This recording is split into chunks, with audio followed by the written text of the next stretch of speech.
I had no disclosure. Yeah. I had some information to the previous speaker. As you know, the symptom can be hematuria, pain, renal insufficiency, and rupture. There is a high rupture, especially, as somebody said, during pregnancy with hypertension. The danger is a placement in the bifurcation or into the branches of division. You can see on this drawing the location onto the renal artery, mostly distal. Saciform, fusiform, or distal, this is the kind of shape that you can find. And here, the images. An excisional open surgery is always possible when needed. But you have some inoperable renal aneurysm, too distal or too complex. This is another story. What are the endovascular options? Vascular cover stent, very useful, new tools that the younger generation have discovered. Before, in the past, we had to crimp everything. So this is a good exclusion with stent grafting, but usually you have for a better treatment to use the technique of cerebral aneurysm. This can be a very, very good way of exclusion of saciform aneurysm. You have a lot of peripheral coil to your disposal.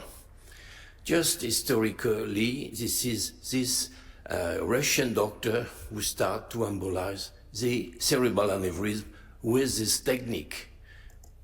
And more recent, the famous Jacques Moret, even in France, a neurointerventional specialist doing a nice meeting, was a very specialist of this technique.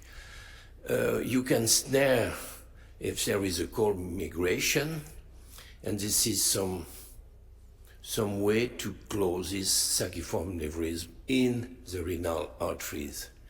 This is a way to do stent and coil. This is a big aneurysm which was treated in our institution by packing with a good post-op follow-up. Some new technique, some large coil or some plug you can use. And also a flow diverter, Cardiatis type, can be useful, as the lady from Italy told. Celiac trunk can be concerned. This is 4%, high risk of rupture. The first to describe was Mr. Schumacher, as early as 1958. First resection of a celiac artery aneurysm. This is the anatomy. Here, a big aneurysm of the celiac trunk. Open reconstructive surgery as a surgeon can be very difficult. You need to be high in the opening, and the clamping can be a problem. It's a complex for a qualified surgeon. The modern approach, as we all know from this session, is the endovascular approach.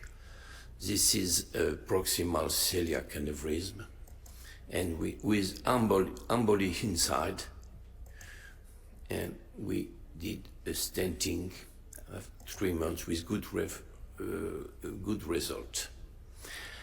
To end, the report show good primary and secondary technical success, nearly 100% respectively, which give a favorable way to the endovascular technique. In conclusion, the imaging is fundamental.